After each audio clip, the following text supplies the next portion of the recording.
অসমের গুয়াহাটির নীলাচল পাহাড়ে অবস্থিত কামাখ্যা মন্দির একটি অন্যতম প্রাচীন শক্তিপীঠগুলোর মধ্যে একটি। ভগবান শিব যখন মায়ের দেহ নিয়ে যাচ্ছিলেন, ভগবান বিষ্ণু দ্বারা মায়ের 51টি টুকরো হয়। তো কামাখ্যা মন্দিরে কিন্তু মায়ের যোনি পতিত হয়েছে, তাই ফলস্বরূপ 51টি শক্তিপীঠের মধ্যে এটিরও সৃষ্টি হয়েছে।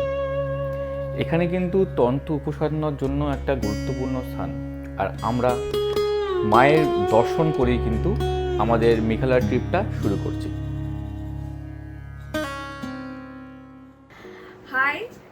High from travel with Sourit. আমরা আবার রেডি তোমাদের সাথে নতুন ডেস্টিনেশন শেয়ার করার জন্য। এবার আমরা যাব একটু অফবিট প্লেস, সাধারণত শিলং, চেরাপুঞ্জি, মাউলিলং, ডাউকি, এটা নিয়ে আমরা মেঘালয় বুঝি বা ঘুরি, কিন্তু তার বাইরেও যে হিডেন অনেক প্লেস আছে সেগুলো অনেকেই জানো না। তো আমরা সেই নতুন জায়গা দেখানোর জন্য রেডি, তোমাদের সাথে শেয়ার করার জন্য। চলো জার্নিটা স্টার্ট করি। আগে আরো কথা। আর আমরা এখন যাচ্ছি এখান থেকে হাওড়া। ওখান থেকে আমাদের বন্দে ভারত রয়েছে কামাখ্যার জন্য, যেটা হচ্ছে 6টা 20-তে স্লিপার ক্লাস বন্দে ভারত। প্রথমবার চাপবো, তোমাদেরকেও দেখাবো, তোমাদের সাথেও শেয়ার করবো এক্সপিরিয়েন্সটা। ট্রেনে উঠতেই সামনে সুন্দর বেসিন, তার উপরে সুন্দর আয়না এবং ভাজার থেকে ট্রেন। আর দেখো এখানে খাবার দাবার একটা প্রিপারেশন চলছে, আর ওয়ার্ড বয়দের জন্য সুন্দর শোয়ার ব্যবস্থা কিন্তু ওখানে তোমরা দেখতে পাবে। আর আমরা এখন এন্টার করেছি সেই বিখ্যাত পরিষ্কার বন্দে ভারত স্লিপারে। তো ট্রেনটা তো যেহেতু নতুন, তো আপাতত তো এখন পরিষ্কারই রয়েছে, সুন্দর সিট রয়েছে, একটা লাক্সারি কিন্তু ভাইব আসছে, তাই না? প্রত্যেক কটা কিন্তু দেখো সিটের মধ্যে পজিশন ল্যাম্প মানে রিডিং ল্যাম্প রয়েছে এবং ইউএসবি চার্জার তোমাদের পয়েন্ট কিন্তু পেয়ে যাবে, সাথে সুন্দর এরকম বালিশ আর নতুন বেড কাভার। 6টা 20 ট্রেন আমাদের হাওড়া থেকে রওনা দিয়েছে কামাখ্যার জন্য। ট্রেনে উঠতেই আমরা পেয়ে গেছি ইন্ডিয়ান রেলওয়ে জলের বোতল, দেন আমাদের ডিনার চলে এসছে। ডিনারের সাথে রয়েছে রাইস, পরোটা, সাথে ভেজ সবজি, ছোলার ডাল, চিকেন কষা, আর সাথে রয়েছে একটা গোলাপ জামুন। খাওয়ার শেষে সুন্দর এই বেড কাভার গায়ে দিয়ে কিন্তু মুভি এনজয় করতে করতে আমরা চলেছি কামাখ্যার উদ্দেশ্যে। আর তখন ট্রেন কিন্তু তার সর্বোচ্চ গতি নিয়ে নিয়েছে, দেখতেই পাচ্ছ 110 থেকে 111 নয় 27575 হাওড়া কামাখ্যা বন্দে ভারত স্লিপার।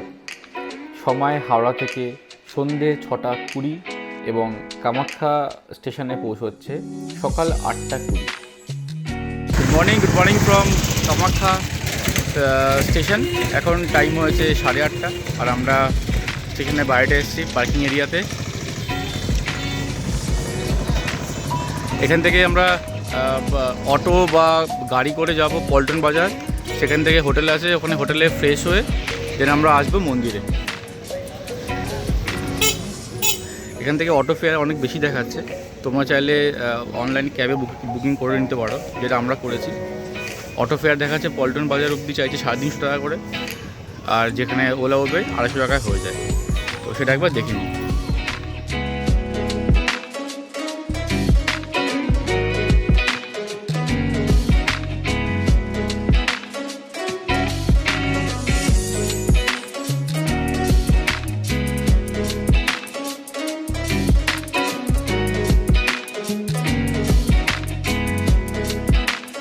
আমরা এই জাস্ট রুমে এসে পৌঁছালাম, একবার রুমটা দেখিয়ে দিই। অ্যাকচুয়ালি আমরা খুব লেট হয়ে গেছে, এখানে মারাত্মক জ্যাম ছিল। পুজোর ওখানে যাওয়া ছিল মায়ের মন্দিরে, কামাখ্যা মন্দির 10টার সময় আমাদের টাইম ছিল। যেহেতু আমরা মানে পুরোহিতকে বলা ছিল বলে ওরা 10টার সময় টাইম দিয়েছে, অলরেডি 10টা বেজে গেছে। জাস্ট কোনো রকমের স্নান টান করে বেরিয়ে যাবো। হোটেলে একটা ভালো লিফট আছে, এইরকম রুম।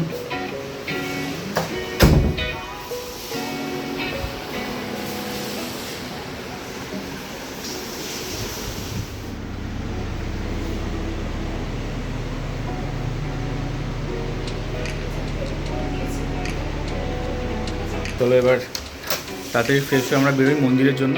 আর হোটেলের নাম আমি ডেসক্রিপশন বক্সে দিয়ে দেবো, আর তো জানোই বুকিংয়ের জন্য কার সঙ্গে কন্ট্যাক্ট করতে হবে অমিতা, ওর নাম্বারও দিয়ে দেবো, তো তোমরা ডিসকাউন্ট রেটে পেয়ে যাবে। তো চলো রেডি, এখন বেরোই মায়ের মন্দিরের জন্য। প্রাচীন এই মন্দিরটি পুরোপুরি ধ্বংস হয়েছিল 1553 সালে মুসলিম সেনাপতি কালা পাহাড়ের দ্বারা, এবং পরবর্তীতে 1565 সালে কোচ রাজবংশের রাজা নরনারায়ণ কিন্তু এটি পুনর্নির্মাণ করেন। কোচ রাজবংশের পর আহোম রাজারা কিন্তু এই মন্দিরের রক্ষণাবেক্ষণ করতেন। এই মন্দিরে অম্বুবাচীতে কিন্তু 3 দিন পুরোপুরি বন্ধ থাকে, তখন কোনো পূজা পাঠ কিছু করা হয় না, এবং তখন কিন্তু বেশ বড় এখানে মেলা বসে। আমরা কিন্তু ভিআইপি লাইনে দাঁড়িয়ে মায়ের গর্ভগৃহতে গিয়ে কিন্তু পুজো দিয়েছিলাম। কেউ যদি নর্মাল বিনামূল্যে পুজো দিতে চাও তার জন্য কিন্তু তাকে 2টো বা 3টে সময় ভোরবেলা লাইন দিতে হবে টোকেন সংগ্রহ করার জন্য। বাকি ডিটেলস আমি ডিসক্রিপশনে দিয়ে দেবো। কামাখ্যা মায়ের মন্দির দেখে আমরা গিয়েছিলাম উমানন্দ ভৈরব টেম্পল দেখার জন্য। ফেরিঘাট থেকে 200 টাকা পার হেডের বিনিময়ে তোমরা কিন্তু পৌঁছে যাবে উমানন্দ টেম্পলের মন্দিরে, এবং সেখান থেকে লাস্ট নৌকো কিন্তু ছাড়ে 4:30-র মধ্যে, মানে 4:30-র সময় লাস্ট নৌকো ছাড়ে। তো 4:30-র মধ্যে কিন্তু তোমাদেরকে পুজো দিয়ে আবার ফিরে আসতে হবে ফেরিঘাটে। এখন বাজে ঘড়িতে 8:30। আমরা এত তাড়াতাড়ি ডিনার করে নিচ্ছি কারণ আজকে আমরা ভীষণ টায়ার্ড, চোখ মুখ দেখেই বুঝতে পারছো ভূতের মতো হয়ে গেছে। এখনো আসেনি, অর্ডার দেওয়া হয়েছে, আসছে। কারণ আজকে কামাখ্যায় পুজো যদিও খুব ভালো মনের মতো করে দিয়েছি, গর্ভগৃহে ঢুকে মাকে ছুঁয়ে প্রণাম করে দিয়েছি, মন ভরে গেছে। কিন্তু তারপরে লাইনে দাঁড়ানো, ওখান থেকে আমরা গেছিলাম উমানন্দ ভৈরব টেম্পলে। তো এই বোটে করে যেতে হয়, কীভাবে কী প্রসিডিওর তোমাকে বলে দেবো। কারণ কথিত আছে যে এখানে পুজো দেওয়ার পর, মানে মা কামাখ্যাতে পুজো দেওয়ার পর শিবজি অর্থাৎ উমানন্দ ভৈরব টেম্পলে পুজো দিলে পুরো পুজোটা কমপ্লিট হয়, সিদ্ধলাভ হয়। হ্যাঁ, তো সেই জন্য আমরা গেছিলাম। জার্নিটা খুব সুন্দর, অ্যাডভেঞ্চারাস, কিন্তু খাড়া সিঁড়ি আছে। এজেড পার্সনের জন্য আমি রেকমেন্ড করবো না। তো পুজো টুজো দিয়ে আমরা খুব টায়ার্ড হয়ে গেছি। আমরা ফিরেছি প্রায় হোটেলে তখন 7টা 7:30 হবে। এসে একটু ফ্রেশ হয়ে রেস্ট নিচ্ছিলাম, ডিনার অর্ডার করেছি, খেয়ে বেরিয়ে পড়বো। কালকে তোমাদের সাথে নতুন চমক আছে, কারণ আমরা বাইক এখান থেকে রেন্ট নিয়েছি। সব ডিটেলস তোমাদের অবশ্যই বলে দেবো, কোথায় কীভাবে নিয়েছি না নিয়েছি। আর কালকে তোমাদের নতুন ডেস্টিনেশন দেখাবো, যেগুলো একটু অবধি। চলো কালকে আবার কথা হবে। আজকের জন্য গুড নাইট।